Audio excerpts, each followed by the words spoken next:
Olá pessoal, boa noite, tudo bem? Aqui quem fala é o Valdecir Carvalho. Como vai vocês aí do outro lado dessa internet? Hoje é segunda-feira, dia 26 de março de 2018. Esse é o episódio número 8 da segunda temporada do Vibrão Bag Brasil.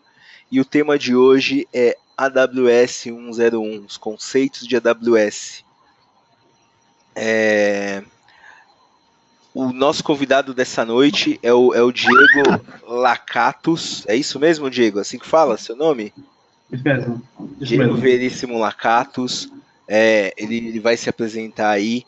Eu já aproveito para te agradecer por estar apoiando a gente aí, por estar participando aqui no Vibram Bag com a gente. E vamos lá. Primeiro vamos aos nossos recadinhos. Só avisando, a gente tá no Twitter, @VibrãoBagBrasil. O nosso canal é youtube.com/VibrãoBagBrasil. Vocês conseguem acessar tanto esse episódio que está sendo gravado, como os episódios anteriores lá no canal.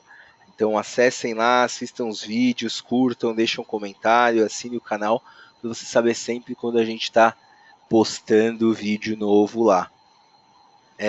Quero agradecer o pessoal que está chegando aqui agora. Boa noite para todo mundo.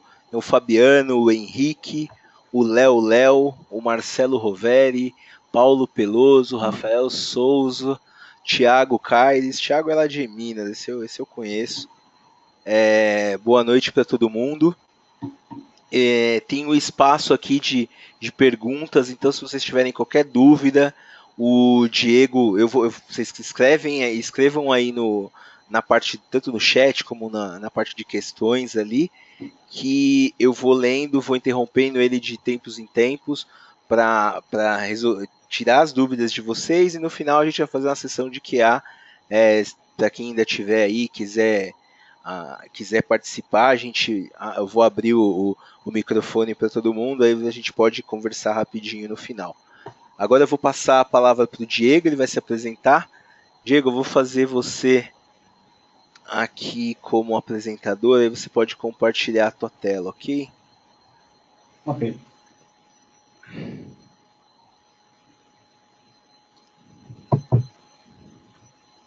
Tá. Só saber, então, você enxerga na tela aqui? Tô vendo a tua tela, tô vendo o teu browser aí.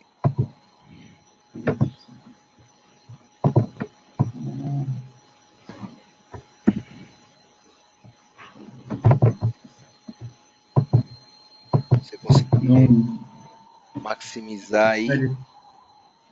Ele dá uma travadinha aqui, não. Tá bom. No meu mouse. Você consegue pegar o computador de novo e voltar? Você quer que eu volte o quê? Volta para você a tela, só para ver se ele destrava aqui. Tá bom. Pronto, agora eu tô como apresentador e vou passar para você de novo. Se não funcionar, eu vou passando aqui Acho que é melhor você passar aí. Vê lá, tenta aí agora. Não, travou aqui.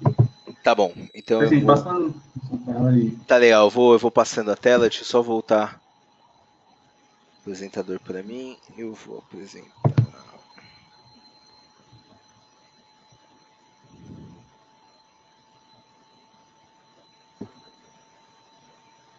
Legal, tá todo mundo vendo. O pessoal tá falando que teu áudio tá com eco. Eu tô ouvindo legal aqui. Talvez seja alguma coisa na tua internet, Henrique. Vamos dar seguimento aí. Se tiver ruim, vocês avisam pra gente. Então vamos lá, eu vou mudar aqui. Tá, obrigado. A palavra é sua. Então, obrigado. Começando a agradecer o convite do Alderci, do Ricardo, que fizeram esse gentil convite para falar um pouquinho de AWS, que é um assunto que eu gosto bastante, estou envolvido quase diariamente mexendo com ela, né? Então, sou o Diego, sou de São Paulo mesmo. Atualmente eu estou como Tech Lead lá da Rivendell, uma consultoria especializada em AWS. Né? Me formei em análise de desenvolvimento de sistemas lá pelo Instituto Federal de São Paulo, o IFISP. Né? Sou extremamente apaixonado por tecnologia, por esportes, videogame. E tem umas certificações aí de AWS, de Linux, de outros produtos Oracle. Não conhece nada de AWS, consegui passar um pouco de conhecimento. A ideia dessa palestra, desse talk, é mais bem introdutória mesmo. Não quero chegar a não aprofundar nada, nenhum serviço, nada tão avançado assim, mas só dar para quem nunca viu, nunca mexeu, tem curiosidade, consiga entender um pouquinho melhor o que é. Pode mostrar aí o projetor?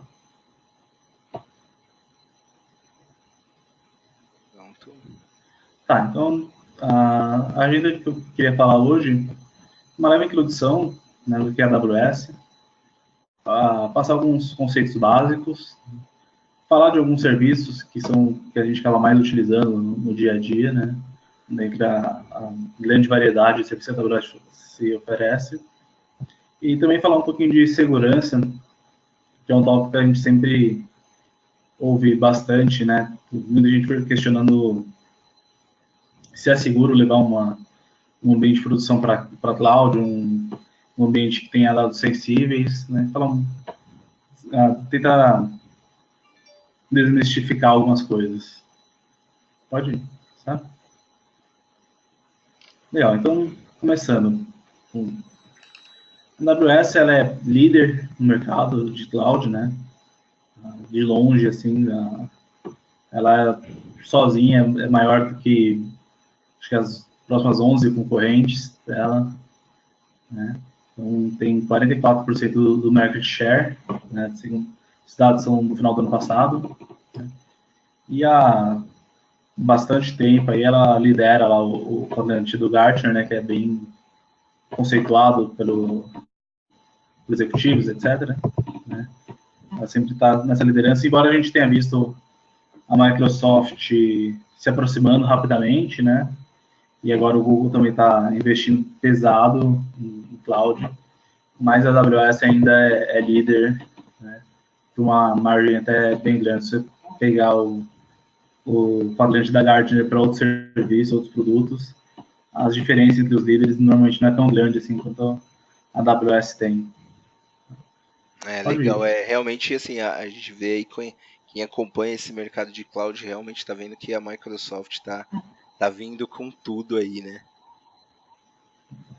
E, assim, na minha opinião, uma das coisas que diferencia bastante a AWS, né, essa variedade enorme de serviços que eles têm, né?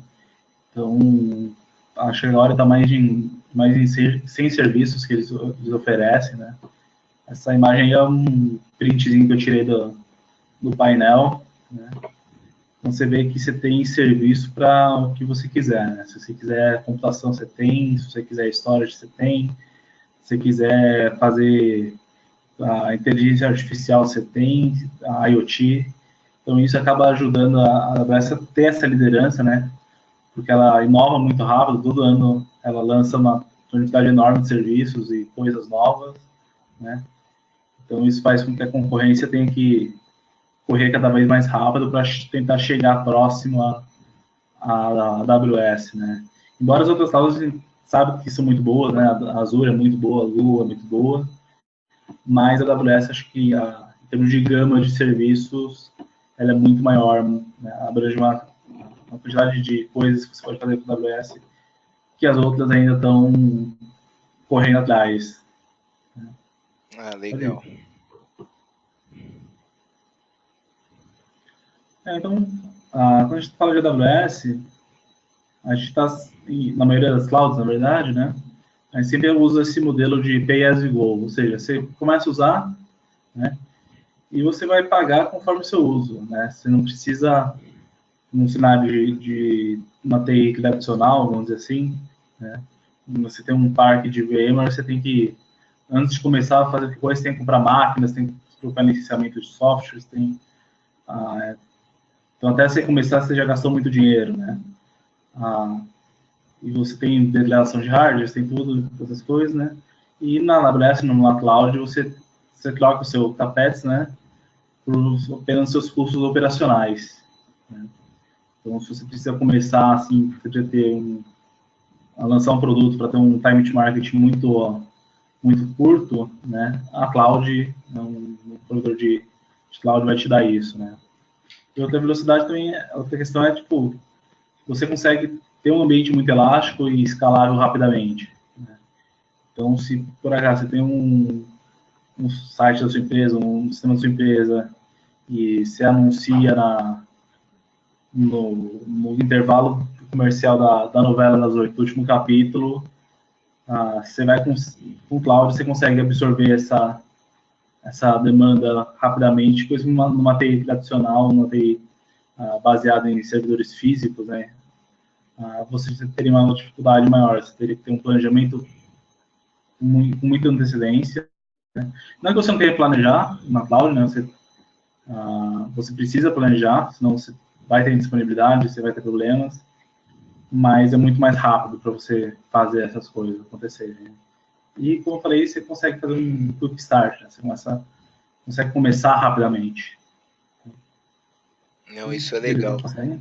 Só para deixar claro aí para o pessoal que pode não saber, a diferença entre CAPEX e OPEX, né? O CAPEX é o custo operacional, né? É o que você paga antes, e o OPEX é o custo operacional, é o que você paga ao longo do tempo. Então você troca, em vez de você colocar dinheiro tudo na frente, você vai colocando aos poucos de acordo com que você gasta, né?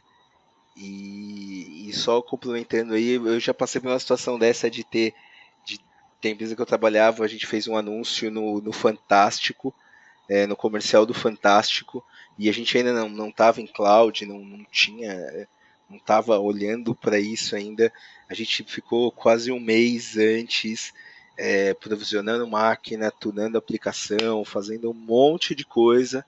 E no dia que ia no ar, foi todo mundo para o escritório, um time de um monte de gente para cuidar do ambiente, para aguentar a porrada, porque quando você anuncia num veículo que tem uma massa muito grande, é na hora, assim, apareceu lá, piscou o site, começa a subir acesso, assim, igual louco, e a gente teve que gastar uma boa grana para se preparar para isso.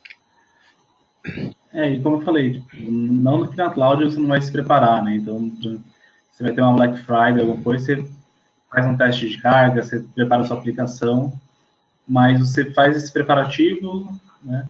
Aumente seus recursos quando você precisar, e depois que acabar essa carga mais alta, você mata as suas máquinas e para de gastar tão grande, Para de tanto gastar dinheiro assim, grana, né? né? Exatamente. Isso. Tá. Legal. Então, assim, a AWS, ela oferece seus serviços globalmente, né? Mas ela é construída por regiões, né? Que são localidades geográficas, né? Que são totalmente independentes entre si, né? Então, tipo, você pode ter um problema a região de São Paulo inteira cair, né? Fica totalmente inacessível, e se você tem um serviço rodando na Virgínia, você não vai perceber, né?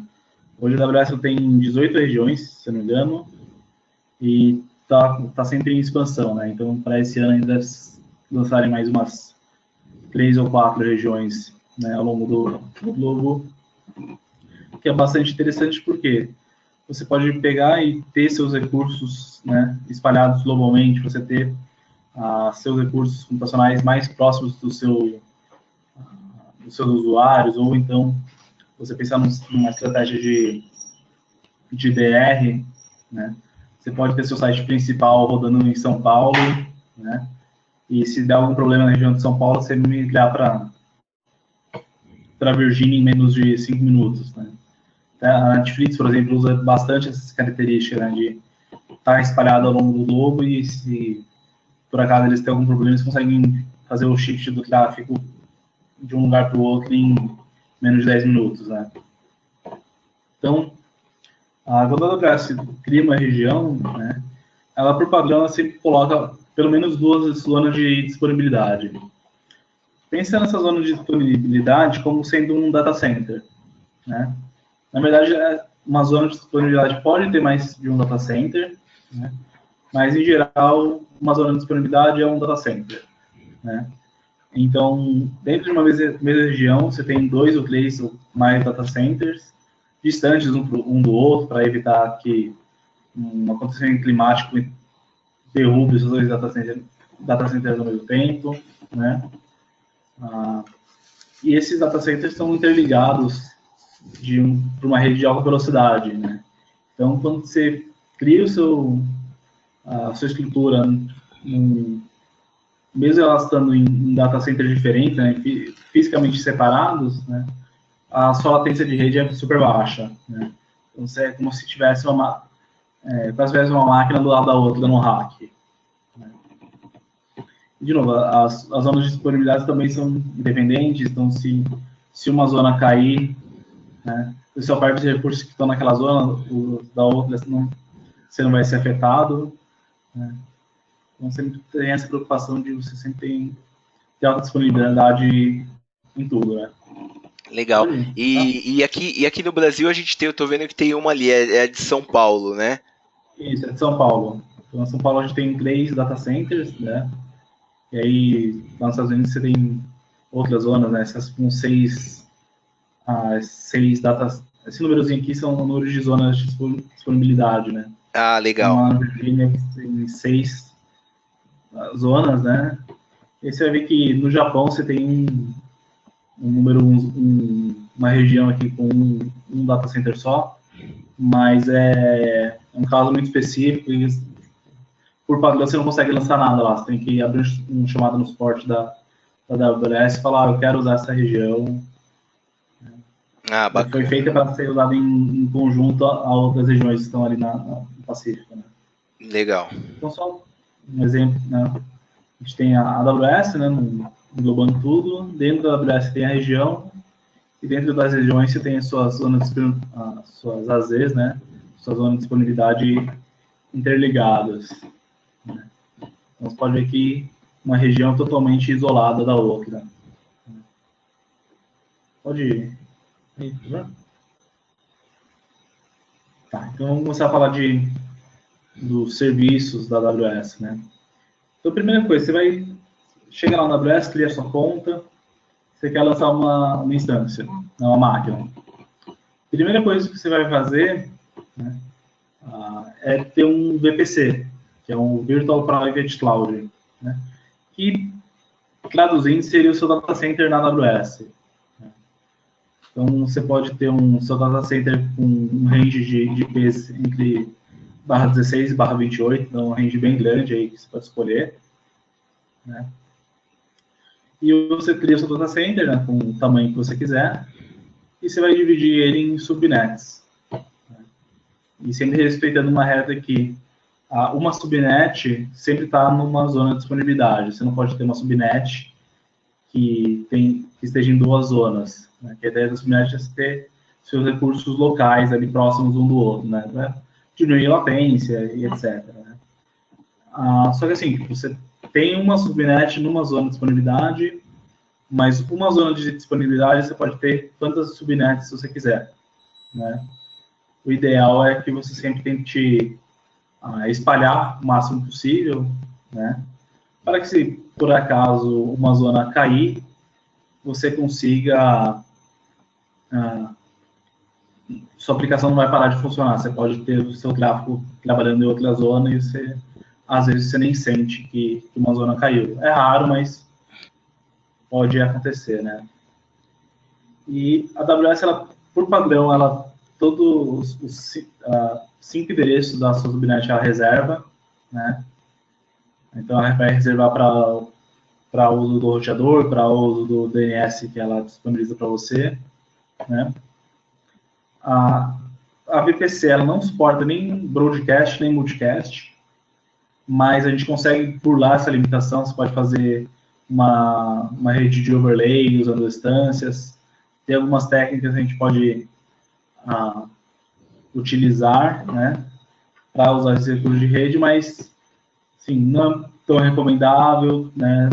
Só para um caso muito específico, assim, se por acaso você tem uma aplicação que você depende de multicast, né? Você não consegue substituir ela por outra coisa, então você tem algum jeito de burlar essa limitação, mas não é uma coisa comum nem tão recomendável assim, né? Você começa a explorar muito os limites do que a AWS te oferece. Né? E lógico, tem suporte IPv6. Né? A gente está vendo um movimento cada vez maior de suporte IPv6. Né? No AWS, se quiser usar IPv6, você pode usar. E aí, você tem o seu data center lá, legal, vou criar uma máquina. Né? Quando você fala em máquina, você está falando em EC2, né? Que é o Elastic Computing Cloud. Então, são as máquinas virtuais, né? Que na AWS é chamada de instância. E acho que é um negócio bem legal da AWS que você tem diversos tipos, né? As famílias de instâncias que são utilizadas para quaisquer propósito que você tenha. Então, você tem famílias tipo essa, primeiro quadrinho SST do tipo T2 ou M4, M5, que são para um uso mais geral, né? Tipo um web server que recebe um tráfego, né? Alguma coisa que precisa ter bastante equilíbrio entre CPU e memória RAM, né? Agora, se precisar de um pouco mais de poder de processamento, você tem essa família C, né? C4, C5, ela vai te dar um pouco menos de RAM, mas vai te dar mais processamento, né? Processadores mais rápidos, né? Você tem instâncias que você tem muita memória, então, por exemplo, essa instância X1E.32 large, você tem 3 teras de memória. Então, se você quer trabalhar com um banco de dados, um SAP HANA, alguma coisa, um banco de dados não relacional que usa muita memória, você pode jogar seu banco inteiro em memória usando as instâncias mais parrudas, né? Mais parrudas, legal. Você tem instância que tem uma carga de I/O mais rápida, um throughput de disco mais rápido, né? E também tem instâncias tipo dessa última linha, né? Accelerated Computing, onde a AWS vai te dar placa de vídeo da NVIDIA, se você quiser fazer render de alguma coisa, ou fazer algum tipo de processamento paralelo, né? Que demanda a GPU, você pode usar as instâncias do tipo P e G, né? Então, você tem uma gama bem grande de recursos, né? Que conseguem abrigar quase qualquer workflow que você tenha. Workflow, tipo de carga de trabalho, de né? trabalho que você tenha. Legal. E eu posso E aí você misturar fabrica. essas instâncias. Então, eu posso ter um web server que está numa família, o banco que é outra família, o outro, o Sim, middleware que é sim, outra sim. família. Eu consigo misturar de acordo com a minha necessidade, certo? Isso, então, tipo, você quer um banco, você quer rodar seu banco de dados em memória, né? Ou você quer, sei lá, fazer um trabalho muito forte de MapReduce, alguma coisa assim, que vai exigir mais disco, você tem uma instância que se adequa bem, né? E também até o tamanho dela, né? Como eu falei, aquela X1E N2X Large tem 3 teras de memória, né? Mas ao mesmo tempo você tem uma T2 Nano que tem 512 mega. Uhum. Então, qualquer coisa que você queira jogar na AWS, você consegue achar uma instância que vai ser apropriada para a sua carga, né? Isso é um grande diferencial dela, né? Assim, a gente vê a Google tem algumas instâncias, tem um pouco mais de flexibilidade até, é uma coisa bem legal da Google, mas a AWS ela já consegue suportar qualquer coisa que você jogue lá. Não, legal. E aí, mais uma dúvida. Você tem um tipo de instância que você configura e fala assim, eu quero essa instância, eu quero tanto de memória, esse monte de disco, esse monte de I/O, esse monte de processamento, ou você está dentro dessas máquinas, desses tipos, dessas famílias pré-definidas? Não, quando você está falando de CPU e memória, você tem caixinhas fechadas, né? Tá. A AWS tem essa flexibilidade de você, quero um pouco mais de CPU, mas não quero tanta memória, uma coisa assim. Você tem que meio que tentar se encaixar dentro do que ela te oferece. Ela não tem... acho que o Google tem uma flexibilidade um pouco maior quanto a isso, né? Legal. E aí, em termos de discos, pode até passar para o próximo slide, acho que eu vou falar dela. A gente fala de discos que tem mais opções. Tá? Então, só para seguir assim, né? Em geral, quanto maior a instância, mais capacidade de rede você tem, né? Então, uma T2 Nano, que é uma menor máquina, você não vai ter tanto I/O de rede, né? Você vai ter tanto throughput. Em compensação, uma máquina maior, você pode ter até 10 GB de rede em uma instância. Quando você vai criar uma instância, você cria ela a partir de uma imagem, né? Que são as AMIs, e aí você pode ter a AMI do que você quiser. Você pode ter uma imagem de Linux, uma imagem de Windows, uma imagem de FreeBSD, né? Ou até outras coisas mais exóticas, tipo Firewall, ou sistemas operacionais feitos para storage, por exemplo. Você consegue ter, né? Os fornecedores, eles vendem softwares na marketplace da AWS, né? Então, por exemplo, você quer subir um Firewall Fortinet, você pode subir. Entendeu? Você escolhe a instância lá, você escolhe a imagem, lança, e ele vai começar a te cobrar. Né? É um appliance virtual, né? Isso, exatamente. Você pode ter um Fortinet, um PFSense, ou qualquer coisa lá, em segundos, pagando, né, relativamente barato. Lógico que esses softwares que você vai usar, normalmente eles têm um preço de licenciamento, etc., taxado, mas dependendo do cenário, compensa você usar, né? Ou então, muitas vezes, você pode levar, se você já tem uma licença, você pode levar a sua licença, né? Mas aí varia de fornecedor para fornecedor.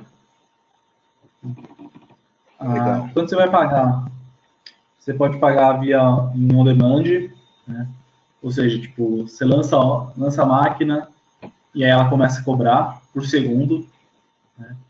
Então, cada segundo você vai pagando um pouquinho, né? Então, isso é uma coisa bem legal, que antes a cobrança da AWS era em horas, né? Então, se você usou 10 minutos, você pagava 1 hora, né? Agora, com essa quebra por segundo, se você usou 10 minutos, você vai pagar equivalente a 10 minutos. Então, isso é bem legal. Isso é legal, eu não sabia disso. Você pode usar Spot Instance, que é tipo... A AWS ela tem muita capacidade, né, para suportar as máquinas, né? E muitas vezes essa capacidade é tão grande que fica ociosa. E aí o que a AWS faz? Para ela não ter lá a capacidade parada, né, ela cria um leilão, né, de capacidade ociosa, que você pode dar um lance, né, e usar a máquina. Então, enquanto o seu lance for menor do que o valor que ela está cobrando, você usa a máquina tranquilamente.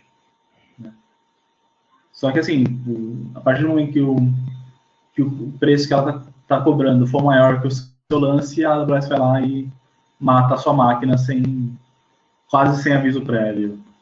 Né? Então, às vezes você precisa ter uma carga de trabalho que você pode perder uma máquina ou 5 máquinas, né? Você pode usar essas Spot Instances para economizar um pouco. Né? Em geral, assim, compensa bastante, sai muito mais barato. Né? Ou então, se você quer realmente economizar, né, você pode comprar instâncias. Então, logo no início a gente falou que você trocava CAPEX por OPEX, né? Na AWS você consegue ter um pouquinho de CAPEX, né? Então, por exemplo, você sabe que você vai usar uma máquina para um banco de dados, uma máquina do tipo, uma D2 large. Né? Você sabe que você vai ter que rodar essa máquina, né? E você vai rodar ela por um ano ou 3 anos, né? Você pode chegar lá para a AWS e falar, AWS, eu vou usar essa máquina, me cobra um valor mais barato, né? e eu me comprometo a pagar esse valor X para você. Né? Então, se você sabe como que é a sua carga de trabalho, né, você pode chegar, fazer essa reserva, né, ter uma economia, né, os pontos são bastante agressivos, assim, dá para chegar até 50% de desconto, né, e você tem uma vantagem que você sempre vai ter você sempre vai conseguir subir uma máquina daquele tipo naquela zona, naquela região. Porque às vezes acontece de você querer lançar uma máquina e a AWS fala, ó, você não vai conseguir lançar porque a gente está sem capacidade de lançar esse tipo de máquina no momento. Tente novamente mais tarde. Então, se você faz essa reserva, você tem garantido que você vai conseguir usar a máquina sempre que você quiser. E aí, respondendo a sua pergunta de armazenamento, né? Na verdade, a gente tem basicamente dois tipos de armazenamento, né? A gente tem o Instance Store, né? E o EBS. Então, pode passar que eu explico no... Legal. Só antes de você passar sobre essa parte de reserva de instâncias, isso você não faz direto via console, você deve ter que ter um AM te atendendo, aí vira realmente uma negociação comercial com Não, a é Amazon, né? via console mesmo. Via console mesmo? Ah, Você chega interessante. lá na console e fala, ó, vou comprar, ele te dá o valor, debita no cartão de crédito que você colocou lá na hora de criar a conta e você passa a usar. Ah, legal. Eu lembro que na empresa que eu trabalhava a gente tinha algumas coisas rodando em AWS, mas a gente trabalhava com invoice, não trabalhava com cartão, tinha AM atendendo, era um pouco diferente. Mas E nesse ponto talvez seja um pouquinho diferente mesmo, mas em geral você consegue lançar pela via console, console fazer mesmo, tudo via console, ótimo. sem problema. Né? E assim, a economia é bem significante. Tá? Joia. Então, vamos lá. Armazenamento. Como eu falei, você tem dois tipos, né? Ou você tem o Instance Store, que é legal, ele é efêmero, né? Então, se você desligou sua máquina, já era, você perdeu o que está lá, né? Mas ele te dá uma latência muito baixa. Uma latência baixa e muito IOPS. Por quê? Esse disco é um disco que é criado no servidor físico onde a sua máquina virtual está rodando. Né? Então, você não vai precisar, para você falar com a sua camada de storage, você não vai precisar passar por rede. Né? Ele vai estar falando ali localmente dentro do servidor. Então, ele é muito rápido. Então, se você tem uma aplicação, uma coisa que vai trabalhar bastante com buffer, com cache, se torna interessante. Ou se você precisa ter muito I/O, né, uma I/O muito pesada, acaba compensando usar esse tipo de armazenamento, né? Mas você tem que ficar esperto que se sua máquina desligar por qualquer motivo, já era, você perdeu todos aqueles dados, né? Então você pode armar uma estratégia de duplicação de bloco, uma coisa assim. Né? E o outro tipo é o EBS, né? Que é um armazenamento durável, né? Você pode criptografar ele, se você quiser, para aumentar a sua segurança. Né? Então, um volume de EBS pode ter até 16 tera. Né? Então, você tem essa flexibilidade no EBS. Então, se você quiser um disco de 10 GB, você cria. Se você quiser um disco de 1 tera, você cria. Né? E aí você tem a flexibilidade que eu te falo, né? Que você não tem quando você vai estar trabalhando em RAM ou CPU, que você não tem flexibilidade. Com disco você consegue fazer mais ou menos o que você quiser. Ah, né? bacana. E assim, só ficar esperto que esse EBS é como se fosse um disco de uma storage. Né? Então ele vai comunicar através de rede e você pode ter concorrência. Né? Então, se você for usar num cenário que tenha muita transação, né, muita I/O, é legal você usar umas máquinas maiores, né, que vão te dar esse recurso de otimização de IBS. O que ele vai fazer? Ele vai criar um canal dedicado para você falar com a camada de storage. Então, os seus recursos de redes vão estar lá funcionando tranquilo, né? Seu site vai estar atendendo, sua aplicação vai estar atendendo, e tudo que for de I/O de disco vai por um caminho separado. Você não Pode vai estar passar? concorrendo com todo mundo, né? Isso, exatamente. Não, legal. Pode ir. E aí, tipo, dentro de EBS, né, a gente tem vários tipos de discos que a gente pode utilizar, né? De novo, cada um com as suas características, né? Então você tem desde um disco que é um SSD de finalidade geral, né? Que é, você pode usar um disco de boot, né? Um workload que não seja tão pesado assim, que você não precisa ter tanto IOPS assim, né? Ou se você precisar de muito IOPS, você pode usar esse tipo de provisional de IOPS, né? Você vai pagar um pouco mais, só que a AWS vai te garantir um desempenho, né? Você chega lá, você fala o tamanho disso, você fala, preciso que ele me dê 10 mil, 20 mil IOPS, né? E a AWS vai garantir que ela vai te entregar isso, né? Isso em SSD, né? E se você quiser, você pode usar um disco magnético, né? Mais comum, né? E aí cada um tem a sua característica, seu preço, né? Lógico, assim, quanto mais rápido o disco e maior ele for, mais caro ele vai ser, né? Então, se você olhar, por exemplo, um disco, um disco aqui na tabela da direita, um disco GP2, né, que é o SSD de finalidade geral, ele te dá no máximo 10 mil IOPS, né? Um disco provisionado, ele te dá 32 mil. Então você consegue ir acertando assim, o sizing do seu ambiente conforme a sua necessidade, né?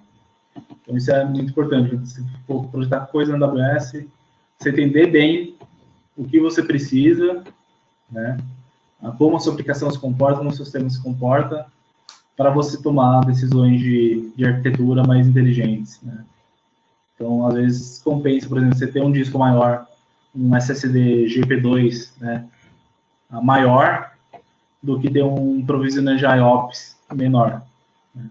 Porque o GP2, quanto maior o tamanho dele, mais IOPS ele vai te dar até esse limite.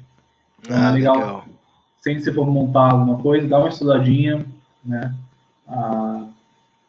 Procura lá no Telegram, tem um grupo bem legal de AWS, pergunta lá, né? A gente sempre tenta ajudar o pessoal para que você tenha um melhor desempenho possível.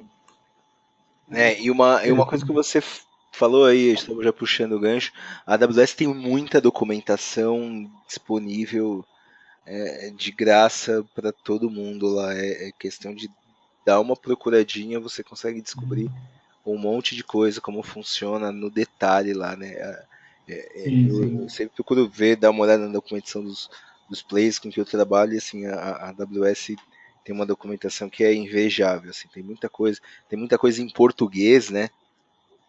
Sim, Que é sim. importante aqui pra gente, ainda tem muita gente que não fala, não lê inglês, então tem muita documentação aí disponível. Acho que umas 2 semanas, 3 semanas atrás, eles colocaram toda a documentação no GitHub. Então Eu vi um post disso em algum lugar. você consegue mandar correções lá na documentação ou pedir para eles especificarem melhor alguma coisa. Achei bem legal essa ideia deles, né? Seguindo, a gente vai. Como a gente falei no início, a gente fala em cloud, a gente sempre pensa em elasticidade, né? Então, a AWS te dá isso com o autoscaling, né? Então, você consegue, quase sem esforço, quase, né, ter uma elasticidade automática, né?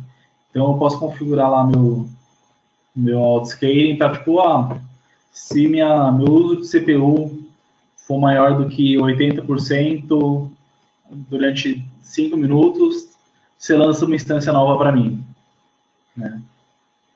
E aí ele tem toda essa integração que ele faz de, por exemplo, pegar e já colocar essa instância nova dentro do load balancer, né? Então, rapidamente ela já consegue atender o request, já consegue trabalhar, né? Isso permite que, tipo, como a gente está falando antes, num pico de tráfego, alguma coisa assim, você não fique fora do ar, né? E, minha instância parou de responder, né? Você consegue configurar um health check, né? Para se uma máquina cair, né, para de funcionar, ele automaticamente substitui essa máquina, né? E lança uma nova para você, e muitas vezes você não percebe nem que teve problemas, né? E aí você controla o número máximo e mínimo de máquinas que vão ser utilizadas, né? E aí, assim, você vai... normalmente, você pega, cria a sua aplicação lá, configura ela, né? Você gera uma imagem dela, uma MI, né, que eu falei anteriormente, e aí você fala, ó, autoscaling, lança a MI tal, né, que vai a minha aplicação. Então, rapidamente você consegue ter essa elasticidade, né? Então, e até você pode fazer uma jogadinha, tipo, ter um número máximo e mínimo de instâncias igual a 1. Né? Então você garante que você sempre vai ter uma máquina rodando lá. Se cair, você não percebe, ele vai substituir sozinho para você.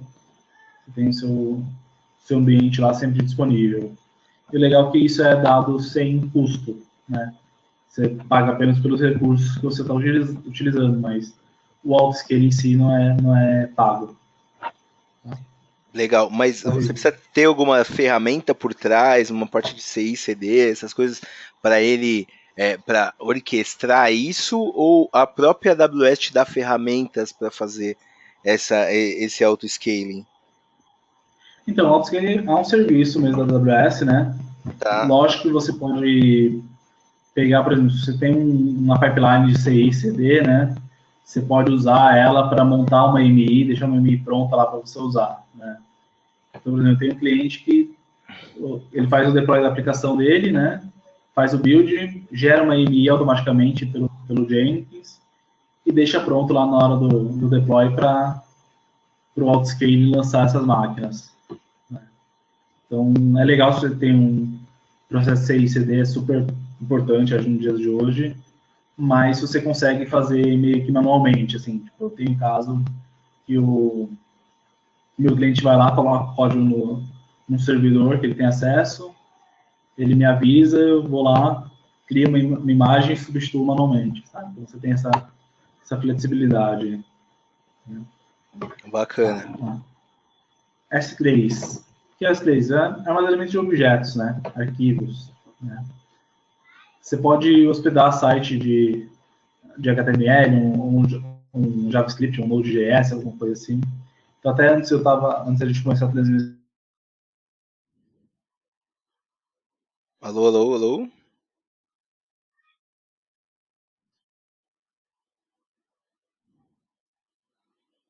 Alô, alô, alô?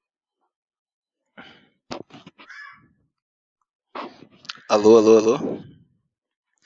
Pessoal, vocês estão me ouvindo? Vocês conseguem me ouvir aí? Por favor, respondam. Ah, legal, obrigado. Eu vi que vocês estão me ouvindo, mas o Diego, eu acho que caiu. Deixa eu dar uma pingada aqui.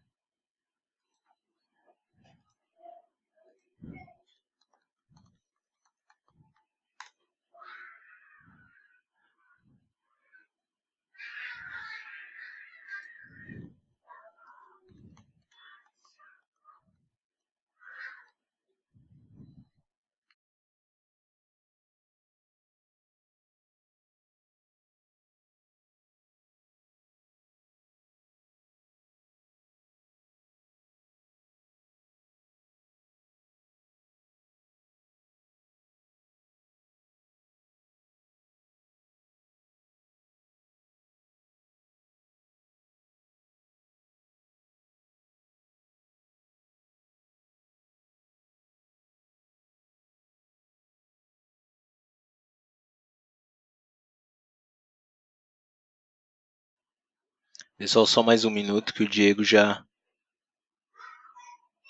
Ele viu aqui, ele já se ligou que ele caiu. Ele vai voltar.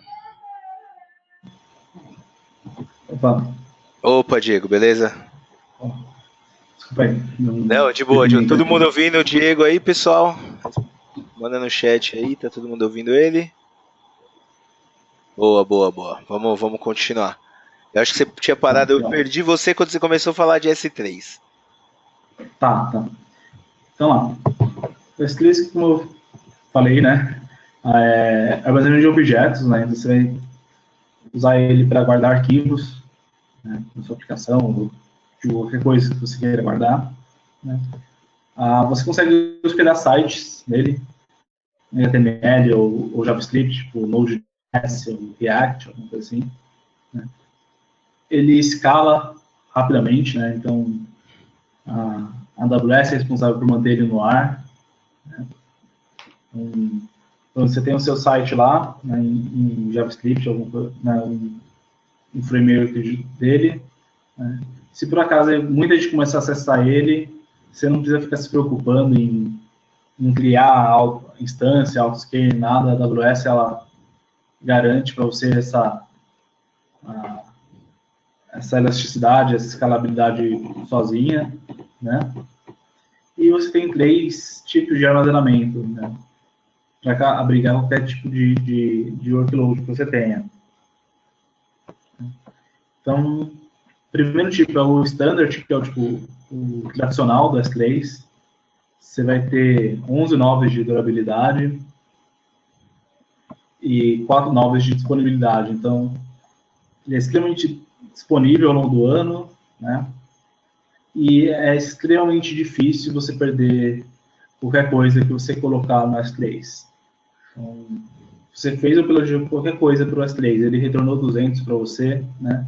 Te deu um HTTP code de 200. Pode ficar tranquilo que vai ser muito difícil esse dado se perder lá dentro. Né? É uma chance em 1 trilhão ou mais. Né? Tá na tem pedra. o Infrequent Access. Tem um Infrequent Access que ele vai te dar a mesma durabilidade e disponibilidade do Standard, só que qual a jogada dele? Ele é mais barato. Né? Então, o preço que você vai pagar por gigabyte armazenado no Infrequent Access é metade do preço do Standard. Né? Só qual a jogada? Qualquer requisição que você fizer para o Infrequent Access vai custar o dobro do Standard. Então, você pode pagar um pouco mais barato no armazenamento, né? Mas se você fizer muita requisição por alguma coisa, por algum objeto, né, que esteja nessa classe de Infrequent Access, você vai acabar pagando mais caro. Mas aí é legal você fazer o seguinte, por exemplo, você vai colocar um backup lá, né? Você deixa seu backup lá nos primeiros 30 dias, que é a probabilidade de você precisar voltar esse backup é maior, você deixa no standard, né? Deu 30 dias, você provavelmente não vai mais precisar acessar esse backup, você pode pegar e jogar lá no Frequent Access. Né? Esse é o Glacier? Não, né? Não. Tá. Deixa eu mais para frente.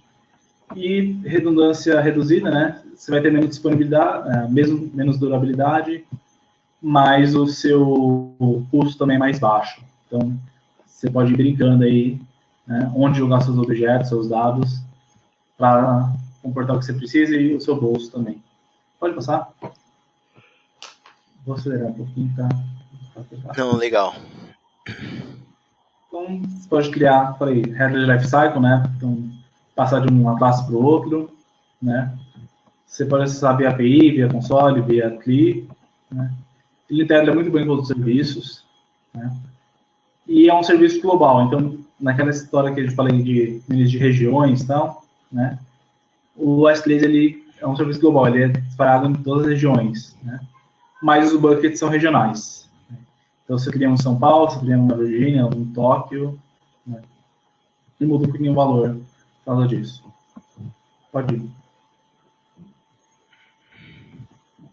E aí o Glacier, que você comentou, que é armazenamento de baixo custo, ele é muito barato. Só que ele, se você precisar recuperar um arquivo nele, você vai ter que esperar algumas horas. Então, como se você gravasse um dado numa fita, né? Ela é super barata, uma capacidade grande de armazenamento, mas se você precisa voltar esse arquivo, você vai levar um tempinho, né? É legal para, tipo, você precisa guardar seu backup por 5 anos, por alguma exigência de compliance, alguma coisa assim. Você pode colocar no Glacier e pagar um valor muito baixo por mês. Né? E, de novo, ele entra naquelas regras de life cycle que eu falei, o Glacier acaba fazendo parte também. Ah, legal.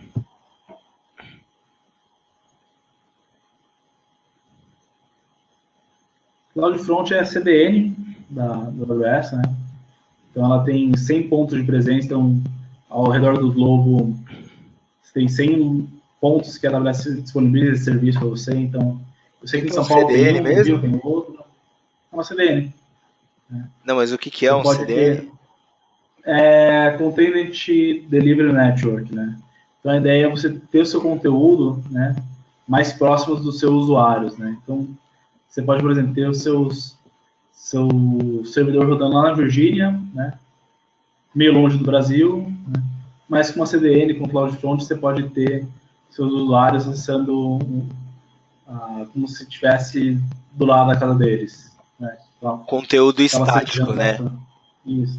Então, o legal do CloudFront é que ele faz conteúdo estático, né? Mas você consegue ter conteúdo dinâmico e streaming nele. Ah, que legal.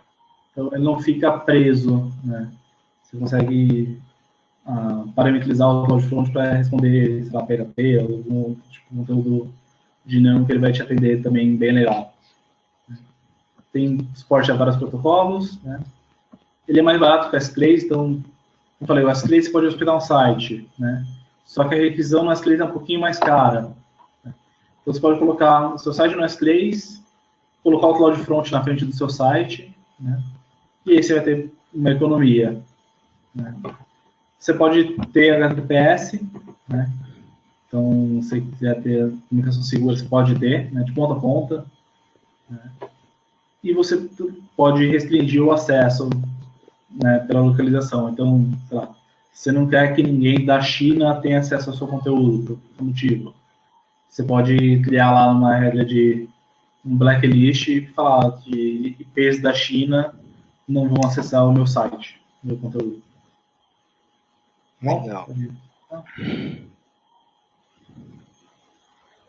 Route 53 é o serviço de DNS da AWS, né?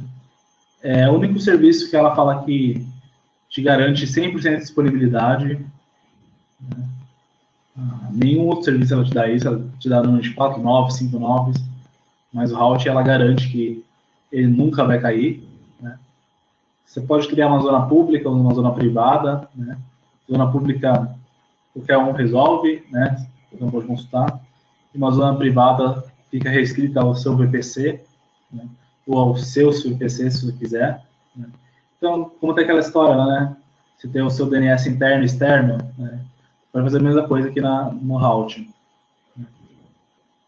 Ele consegue fazer health check, né? E você consegue integrar esses health checks a políticas de roteamento. Então, por exemplo, você tem um site rodando na Virgínia, né? Uma página web, né? E você pode ter um DR no Japão. E você cria um health check e se o Route 53 perceber que o servidor da Virgínia caiu, ele leva o tráfego automaticamente para o Japão, sem você precisar fazer nada. Né? O Netflix usa muito isso para fazer o DR global deles. O DR deles é extremamente baseado em route. Né? Tem até um vídeo legal lá que vai um engenheiro da Netflix explicando como que eles fazem isso. E além dessa política de failover, você tem várias outras, né? Pode terminar por latência, por peso. Então, você tem 2 servidores, você manda 70% do tráfego para um lado, 30% do outro. E aí você pode ir combinando essas políticas de roteamento do jeito que você quiser. Né? Via Então, tem uma DNS. flexibilidade bem grande. Interessante. É? Tudo isso via DNS, bem interessante. Exatamente. super simples, assim, em minutos você está configurado isso. E é legal que ele propaga muito rápido, né? Então, antigamente, essa coisa, putz, vou alterar meu DNS, vai levar 4 horas para replicar um dia, né? No route ele replica em questão de segundos. Beleza, pode passar aí. RDS é o servidor de banco de dados, né? Você pode ter várias engines de bancos que tem MySQL, Postgres, SQL Server, Oracle, né? Legal dele que você não precisa ficar se preocupando em administrar, em aplicar patch, nem nada, né? Você não precisa se preocupar com backup, o backup é garantido pela própria AWS. Né? Você pode criptografar ele se você quiser. Né? Você pode ter um banco de dados espalhado em várias zonas de disponibilidade. Então, se uma zona cair, ele automaticamente detecta essa queda, esse problema, e inicia em outro lugar, muda o DNS, você nem percebe que o seu banco caiu. Né? Então, você ter a disponibilidade em banco em locais diferentes sempre é um negócio meio complicado para o DBA fazer. Né? Uhum. Com RDS você consegue fazer em 3, 4 cliques. Né? E na AWS agora ela lançou um novo serviço, né, que é o Aurora, lançou uns 2, 3 anos atrás, que é um banco de dados que é totalmente compatível com MySQL e com Postgres.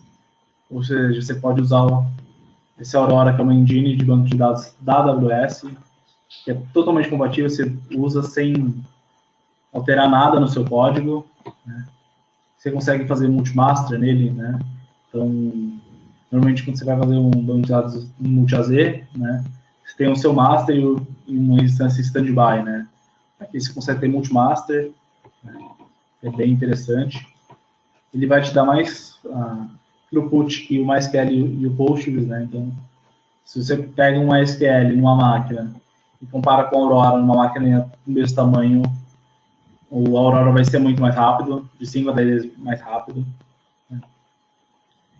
E você não precisa ficar se preocupando em aumentar o tamanho de disco. Né? Ele vai fazer isso sozinho para você. Né?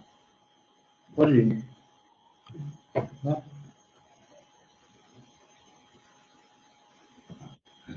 Estou acabando. Beanstalk é um PaaS da AWS. Então, Bruno, você não sabe nada de AWS, você nunca viu o console, nunca mexeu nela. Você quer ter uma aplicação no AWS, você pode usar o Beanstalk. Né? Você basicamente coloca o seu código lá. Né? Esse código pode ser Python, PHP, .NET, agora exporta Dockerfile. Você coloca lá e a AWS se vira para provisionar o load balancer, provisionar a instância, né? E você apenas usa, né? Então acaba sendo muito rápido para você começar. Então, se você não sabe nada, um caminho legal para você começar a AWS é usando esse passo. Né? Legal. Então, para quem está vindo de acostumado, vindo de ambiente de host, que eu vejo bastante gente caindo lá no grupo de AWS no Telegram, que é o cara que está vindo de host, ele tem o site dele lá na HostGator, na qualquer uma dessas aí que tem de monte, o Elastic Beam, esse Beanstalk seria a correlação mais próxima a um serviço de hosting de site, né? Isso. Legal. Basicamente, você coloca o seu código lá e aí a AWS, você escolhe a plataforma e coloca o seu código e a AWS cria tudo que você precisa, né? Então você não precisa ficar se preocupando, vou ter que criar uma instância, vou ter que ficar atualizando ela, vou ter que... Não, você coloca o seu código e usa. Né? O Lambda é um Function as a Service, né? Toda aquela história de a gente está ouvindo falar agora em serverless, né? Em funções. Né? Isso muito começou com o Lambda, que é um serviço da AWS, né? Que você não precisa ficar se preocupando em manter a sua infraestrutura, né? Se no Beanstalk você coloca o seu código lá, né? Mas o Beanstalk ele vai subir uma infraestrutura e tal. O Lambda não. O Lambda você coloca o seu código e usa, né? Ele funciona baseado em eventos, né? Então, por exemplo, você tem uma empresa que faz tratamento de vídeo, né? Você pode configurar um código para colocar uma marca d'água num vídeo, por exemplo, né? Então, você consegue fazer com que você coloquei meu vídeo lá no S3, o Lambda percebe que tem um vídeo novo, aplica, né, uma série de... executa o seu código, coloca a sua marca d'água, joga para um outro lugar, né, de maneira totalmente automática, né, e você não precisa nem... você nem sabe em que servidor está rodando, você só coloca o seu código e usa. É muito legal, né, e ele acaba sendo muito barato, ele vai cobrar por você a cada 100 milissegundos de execução e memória que você tem. Então, se você faz um código bem otimizadinho, tal, que vai rodar rápido, né, você consegue suportar uma capacidade, uma quantidade bem grande de requisições numa aplicação, uma coisa assim, pagando muito barato, né? Então, ele, por você não precisar ficar se preocupando de servidor nem nada, o seu nível de preocupação, né, sua dor de cabeça em manter alguma coisa funcionando é bem menor. Você só precisa ter seu código funcionando e todo o resto a AWS toma conta, né? E com o Lambda Edge, você pode usar aqueles pontos de presença lá do CloudFront, aqueles 100 pontos de presença, para executar o seu código Lambda. Então, se expõe uma API, alguma coisa assim que usa o Lambda, né, você pode fazer com que essa API seja executada bem próximo do seu usuário final. De novo, também tem suporte a IPv6. Bem bacana, não conhecia. CloudFormation é infra as a code, né, ou seja, a capacidade de você scriptar toda a sua infraestrutura, né? Então, você consegue fazer controle de versão, consegue testar a sua infraestrutura, né? Basicamente, você cria um documento, um JSON ou um YAML, né? E fala, quero criar uma instância, um EC2 com 5 TB de disco, do tipo C4, quero também um banco de dados. Né? Você consegue definir em código, né, no JSON, no YAML, tudo que você vai ter na sua infraestrutura e executar, né? Então, o que é bacana disso? A gente falou agora um pouco rapidinho sobre CI e CD, né? Uhum. Você pode ter uma estrutura de CI e CD, né? E quando você vai lançar uma versão nova da sua aplicação, ele cria uma infraestrutura totalmente nova, baseada num template que você criou. Então, você escreve a estrutura que você tem rodando, provisiona uma totalmente nova para uma versão da sua aplicação e sai usando, né? Então, isso é extremamente poderoso, né? A partir do momento que você consegue ter esse controle de testar a sua infraestrutura, fazer controle de versão dela, né? Aí que você começa a ver que, peraí, cloud é um negócio que me dá muita vantagem, né?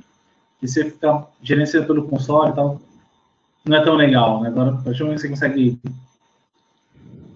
tratar um recurso, entre aspas, físico como um código, você consegue ver que tem muito poder aí. Scriptar tudo, né? Isso é bem legal.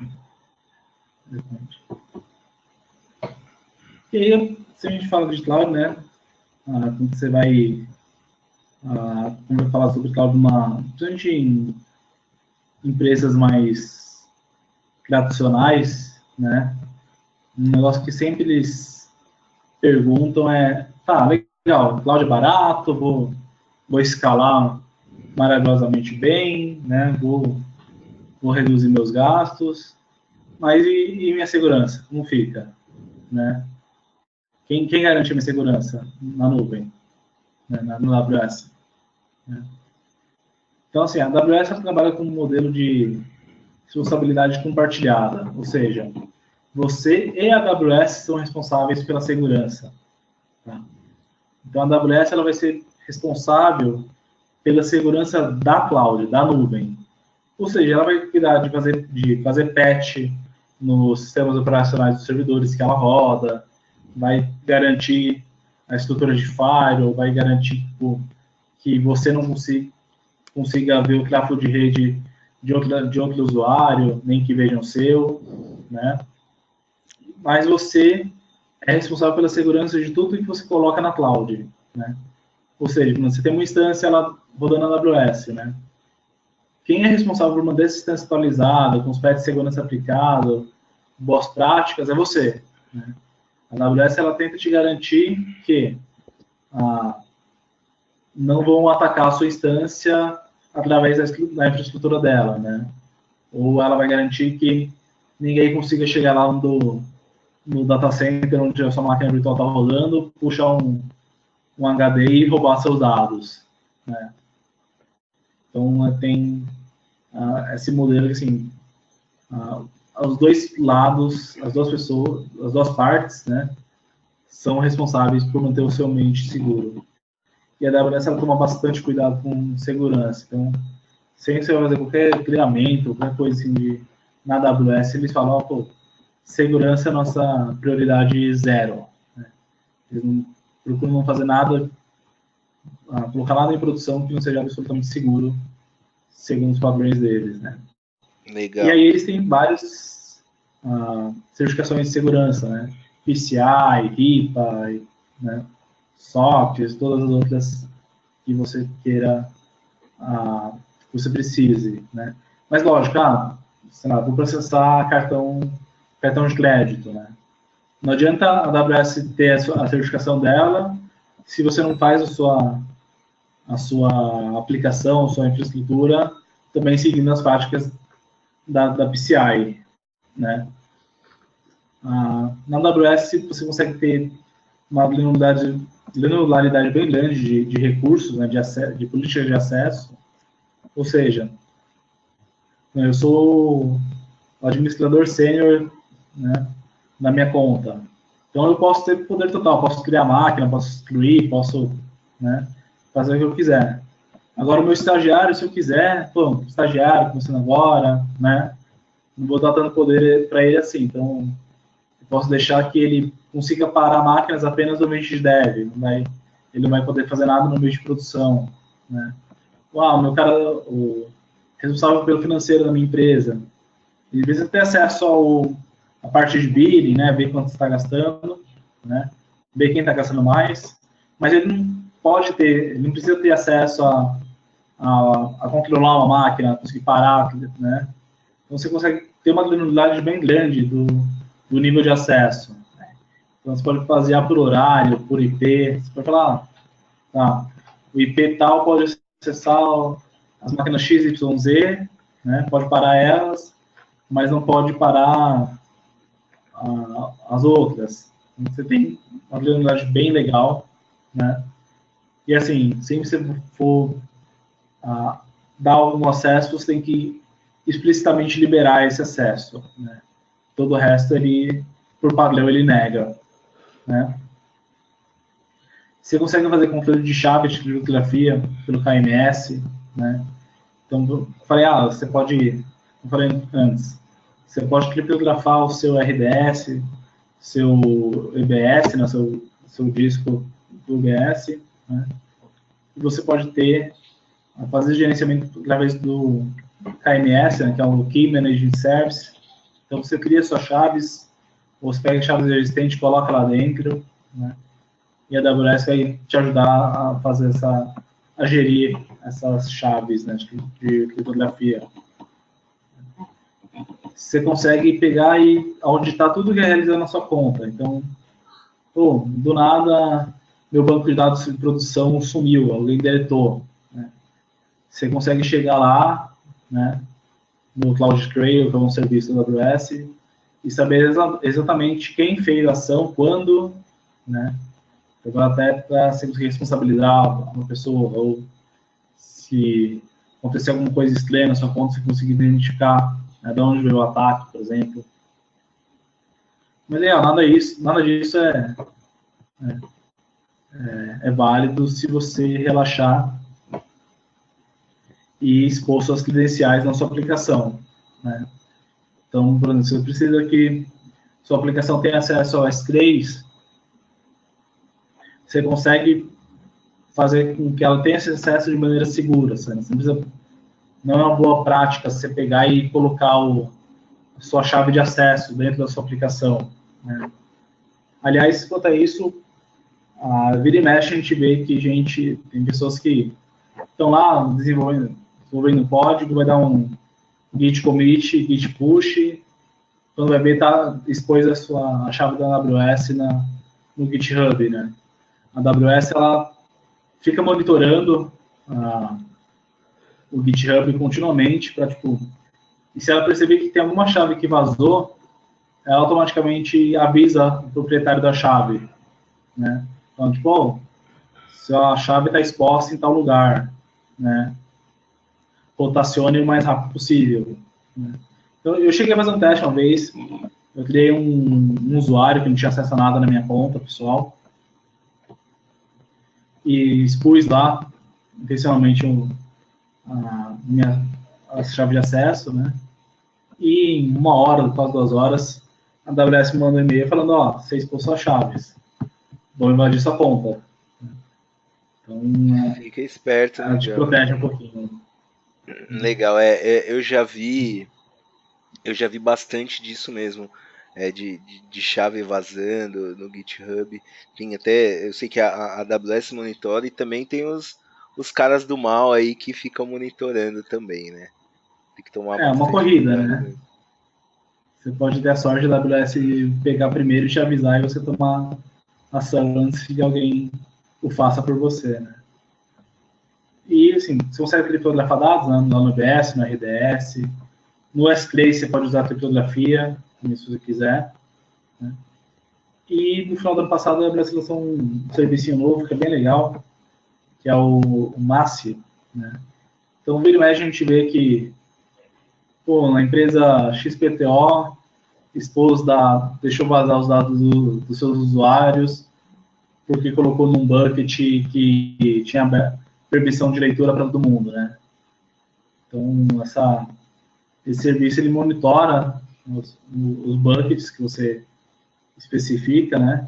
E se ele detecta que tem alguém lá que pode estar roubando esses dados, né? Dados, por exemplo, que possam identificar o seu usuário, né? Tipo e-mail, CPF, RG, né? Ela consegue, através de machine learning, aprender o tráfego da sua aplicação, como a sua aplicação se comporta, e qualquer coisa que sai um pouco desse comportamento padrão, ela bloquear e te avisar. Tipo, podem estar fazendo alguma coisa meio estranha com os dados dos seus usuários. Né? Então, é bem legal, assim, se você, na verdade, dá muita ferramenta, né, de você manter sua conta segura, seus dados seguros, né? Pode sair?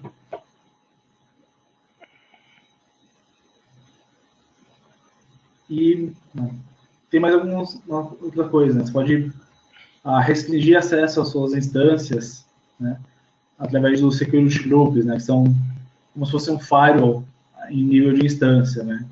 Então você fala, a minha porta 22 do SSH, ela só vai ficar aberta para um bastion host da minha rede, né? Em vez de deixar ela aberta para todo mundo, ou só determinados IPs vão conseguir acessar essa porta. Né? Como um firewall mesmo, só que, apesar de ele estar em nível de instância, né, uma requisição, né, nunca vai chegar na sua instância, ela é barrada pela própria AWS. É super fácil de configurar. Né? Você pode criar também ACLs na camada de rede mesmo. Né? Então, você tem sua subnet de produção e sua subnet de QA. Você pode configurar suas network SLs para que elas nunca se falem. Né? Então, se alguém, por acaso, invadir seu ambiente de QA, né, ele não vai conseguir acessar nada no seu ambiente de produção. Você consegue facilmente criar VPN site to site. Né? Então, tem seu escritório, o seu data center, né? Você quer expandir sua rede, quer usar a AWS como extensão da sua rede, você pode criar uma VPN, né? Em menos de 10 minutos você tem uma VPN criada. Sabe?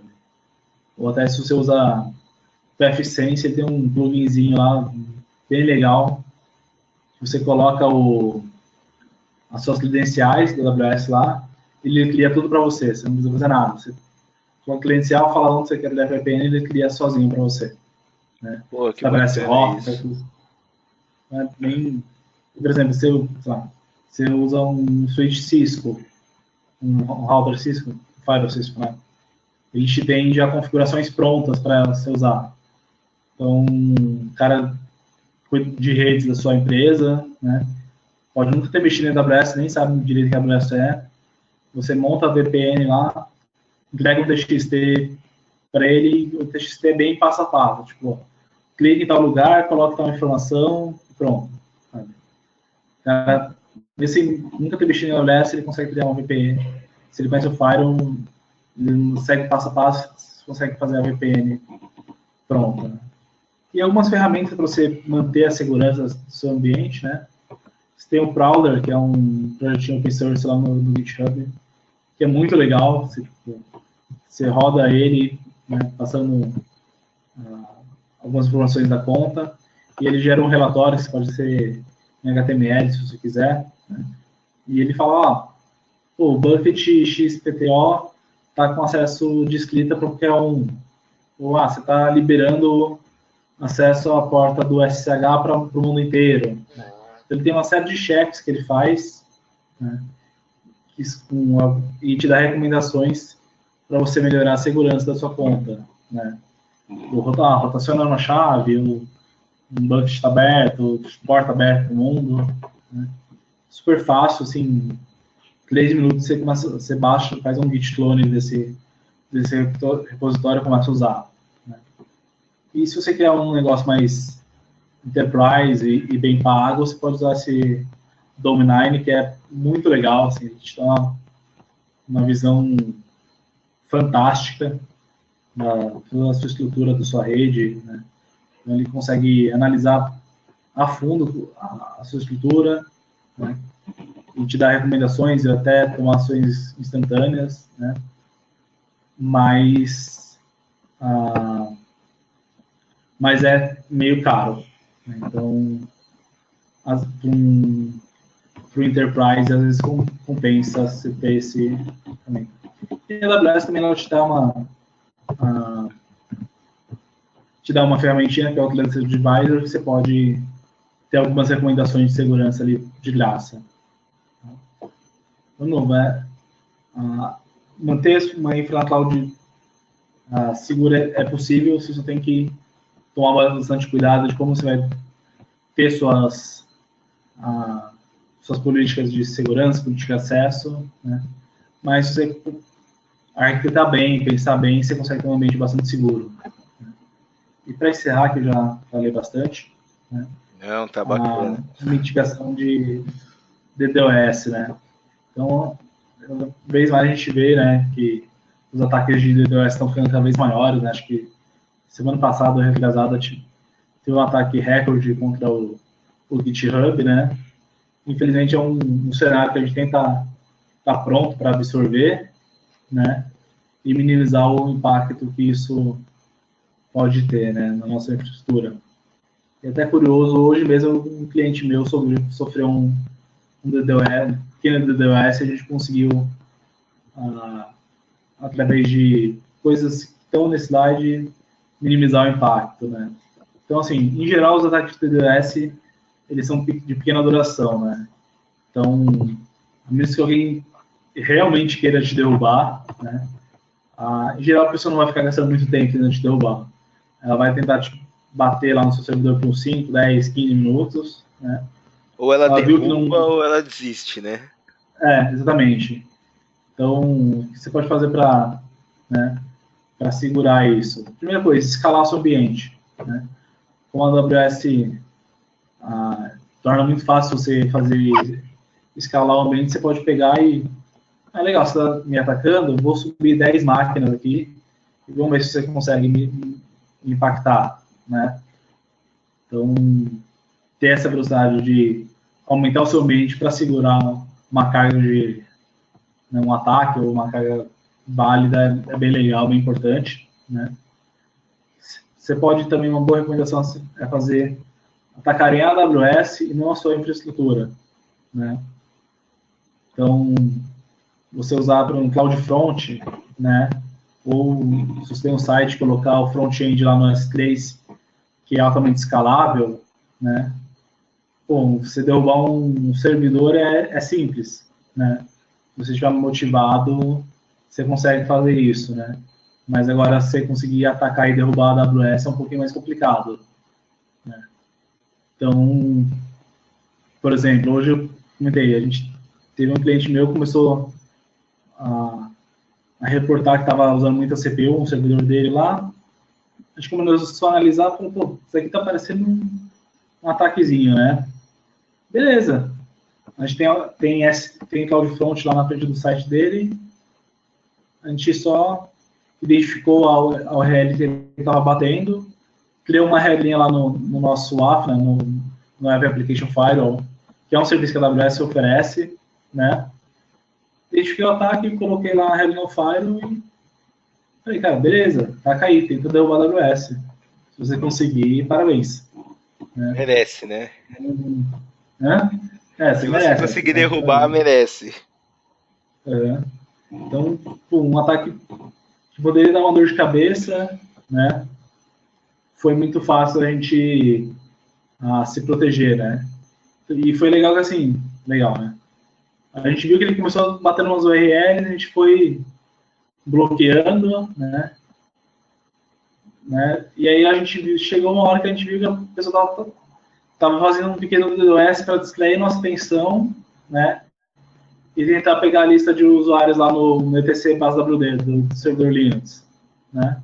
Uhum. Aí que eu fiz, criei lá no AF, criei uma regrinha, se tiver etc BaseWD, você cria para requisição. Então, de maneira simples, a gente acabou, eu e meu time, a gente conseguiu estragar o dia de um script kid aí que estava atacando o meu cliente, né? E você tem também, né, esse AWS Shield, que é um serviço que tem dois níveis, né? Você tem um nível gratuito, que a AWS protege todos os clientes dela, né? Então, se você for tomar um AWS, tem um tipo de ataque, ela automaticamente bloqueia, né? Esse negócio não chega nem chega ao seu servidor. Então, você tentar fazer um ataque de, sei lá, baseado em amplificação de NTP, por exemplo, ou de DNS, né, que é meio comum, a AWS ela consegue perceber isso e barrar antes que chegue no seu servidor. Você não vai pagar nada mais para isso, né? Ou se você quiser uma proteção mais avançada, né, se ativa o nível avançado do AWS Shield, que vai te custar uns $3.000 por mês, um pouquinho salgado, mas às vezes, dependendo do tamanho da sua empresa, é nada, né? E aí você tem um suporte de um time 24/7 que fica monitorando lá a AWS, qualquer coisa que eles achem que pode parecer um DNS, eles já atuam, né? E se você sofrer um DNS também, você pode rapidamente entrar em contato com esses especialistas e segurar um ataque mais pesado contra a sua infraestrutura. Então, pode passar aí. Esse foi o último. Esse foi, só, assim, agradecer ao pessoal do Valdecir e o Vi Brownbag pela oportunidade de falar um pouquinho de AWS. Né? Veja assim, a AWS ela é bem complexa, se você vai estudar a fundo ela, né, você tem um nível de complexidade, é um mundo bem novo, né, tem muita coisa para aprender, só que acho muito legal, né, eu estou estudando bastante, né, acho que o futuro está aí, né, é uma realidade hoje, né, e falar, se vocês forem, se dúvidas tiverem, mandem lá no canal do Telegram, de AWS Brasil, né, a gente está tentando ajudar. E sempre for perguntar qualquer coisa, leia a documentação, que é bem completa, né, e tenha bastante estudo antes de tentar fazer coisa, e se precisar de ajuda é só chamar. Legal, legal. Obrigado novamente pelo convite. Boa, Diego, eu tenho umas perguntas aqui rapidinho. O Marcelo Veri, ele fez uma pergunta falando lá de você tinha acabado de passar pelo Raul César, ele fez o seguinte, ó, consigo fazer GSLB, o que é isso, com esse route Z3, sabe o que é GSLB? Sim. Cara, assim, como eu falei, lá no route você tem diversas políticas, né, de roteamento. Então você consegue, sim, fazer esse GSLB usando aquelas políticas, combinando ela, né? Então, sei lá, você consegue pegar, jogar rapidamente o tráfego de um lugar para o outro, automaticamente perceber se uma região, um servidor seu cair, ele direciona para outro lugar. E o route, o route que ele utiliza é global, né? Então, é muito simples você começar e usar, né, criar essas estruturas complexas, né, nele. Bacana. Sim, só... Aqui eu tenho mais uma pergunta. O Fabiano Martins perguntou o seguinte: sabe me dizer se a virtualização de desktops é bastante utilizada na AWS? Se já conhece alguma empresa que utiliza? Cara, assim, eu nunca usei. Até um Tem um amigo meu que... tem um serviço de virtualização de desktop, é o Workspace, se eu não me engano, né? Eu particularmente nunca usei, tá? Mas eu sei que eu tenho um amigo meu que usa, né? Na empresa, prestando serviço para um cliente dele, e até onde eu sei está funcionando direitinho, funciona bem, né? É só ler a documentação lá e ver direitinho como funciona, né? Mas eu realmente não sei como que é o uso, assim, se tem muita gente utilizando. Eu realmente nunca mexi nisso. Legal. Já pode trazer seu amigo aí para falar de VDI na AWS aí, que a gente vai gostar. E aí, só para a gente fechar, antes de eu agradecer você, o cara que está assistindo isso agora ou gravado nunca mexeu na AWS, como é que ele começa? Por onde ele começa? O que ele faz? Ele vai lá, cria uma conta? Qual que é o caminho das pedras para o cara que nunca mexeu com nada, ele quer começar a brincar, começar a estudar? O que ele tem que fazer? A primeira coisa, assim, criar a conta, né? A AWS, ela te dá um free tier de 1 ano para você começar dentro de alguns limites, né? Que você pode dar praticamente todos os serviços sem pagar nada, né? Assim, só respeitando alguns limites, né? Então, você consegue, essa barreira para começar é muito baixa, né? E a minha recomendação é, tipo, ler a documentação, bem completa, né? Tem bastante material, né?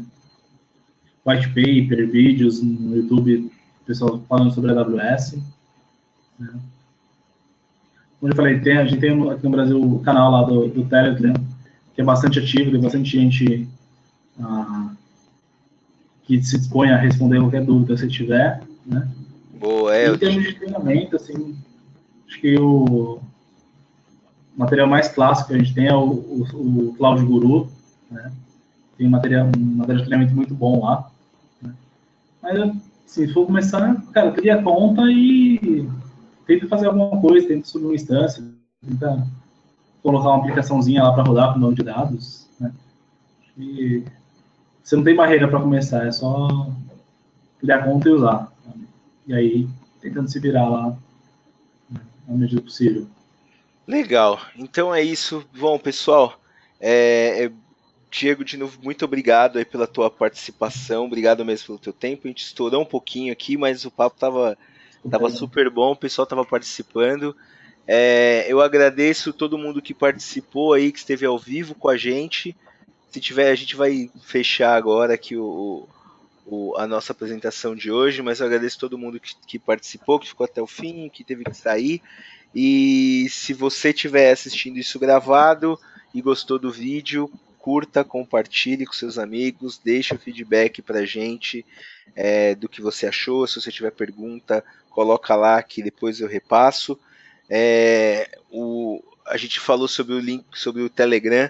Eu vou deixar o link do grupo no Telegram aí na descrição do vídeo também, então entra lá, participa, que tem bastante gente, tem uns caras muito feras.